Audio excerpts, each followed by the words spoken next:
Columbia County Foundation for Children has been kind enough to take time out of their busy schedule to be with us today. Angela Abel-Raballo is on the board of the foundation. Angela, thanks for being here. Thanks for what you do for our kids. Well, thank you. Thank you, Brad, for having me on. Listen, when I think about Columbia County, I don't think about poor children, children in need. Columbia County is an upscale, on-the-move community, but that's a misperception on my part. There's a huge need, isn't there? There is a huge need. I think that when I say what board of directors I'm on, everyone says there's not children out there in that area that have a need. But unfortunately, there are a lot of children in the area that have a great need. And I think that people don't realize the needs that children have. It takes from, early childhood on up into high school. And I think that's where the children maybe get left behind in the high school, because they don't realize that they may need money for cap and gown. Yeah. They may need money for a prom dress. Things that really are important to a teenager. You know, a lot of kids watch the Means Report, a lot of high school kids especially, and college students, and I thank you all for that. And so they may be wondering, what do one of these children look like if they're sitting next to me in class, if they're walking down the street or playing sports with me? Can you tell someone is in need just by looking at them or talking to them? Sometimes you can tell. We give out a huge amount of scholarships for colleges for children, and they come and we interview them. We take applications every year, and then they come in for the interviews. And to me, it just sometimes breaks my heart that the clothes that they found to come for the interview don't fit properly. And, you just think, really? Children in Columbia County, they don't have clothes that fit properly? Yeah, how did they find themselves in these circumstances, or does it just vary from child to child? Well, Brad, I'm a single mom, and I've raised a child. And another girl, Susan Irway, that is on the board of the directors, is also a single mom. And, there's a lot of single moms out there that are going through a divorce or that have been through a divorce that are raising children on their own. And, and that's, Brad, that's really, we're seeing a lot of that. And the moms are doing the best they can. Some of the moms may have health problems. We've had several children that I know that I've come across that are applying for scholarship, that their mom's on dialysis or their mom's dying of cancer. People just don't realize that there's all kinds of needs out there. Well, they don't realize that, and they don't, Angela, realize that you're a paycheck away from that, perhaps. Absolutely. Or a marital situation or health situation away from that. So how do they approach you to try to get the ball rolling on needs, whether they're small, say for a cap and gown, or whether it's something like college? How do they even get through your door? Well, we work very closely with Columbia County Schools, and we actually have one of the vice principals on our board. We have a retired student outreach person, as well as a counselor, retired counselor on our board.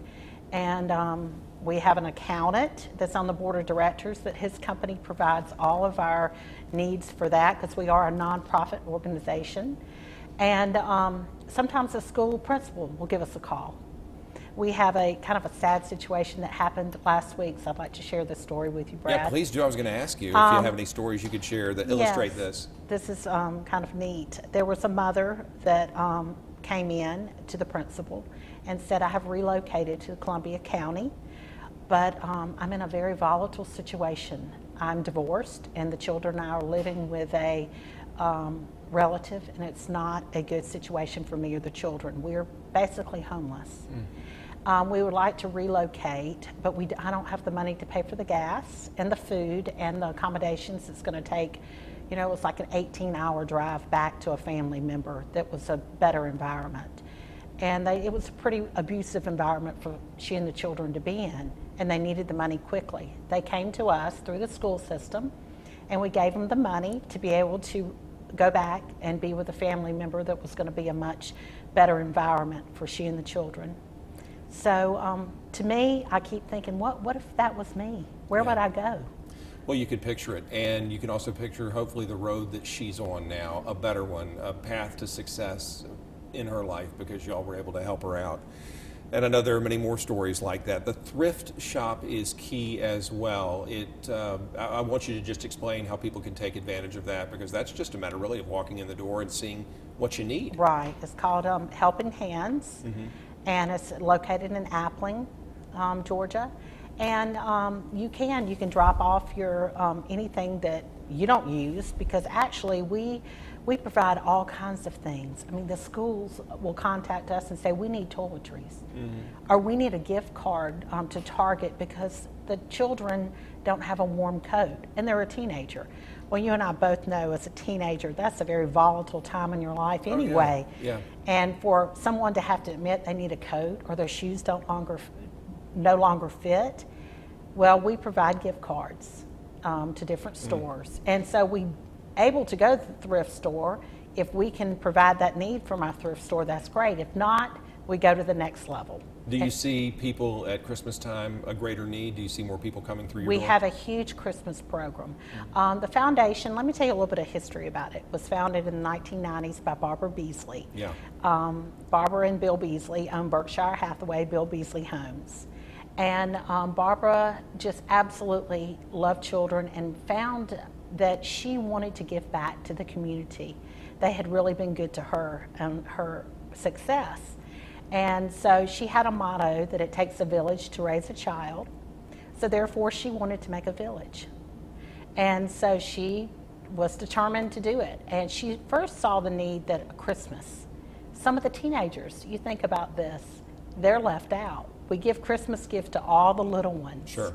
But sometimes the teenagers, they just kind of have to suck it up. Yep. You know?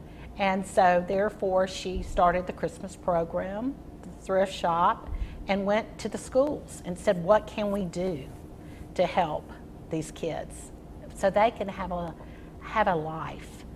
And she had a motto, it takes a village to raise a child, like I said. Yeah. And she's going to make sure that even though she's no longer with us, that her wishes are being played out into the community. Well, they certainly are, and what a legacy for the Beasleys, and now Angela Abel-Raballo, you're a key part of it as well.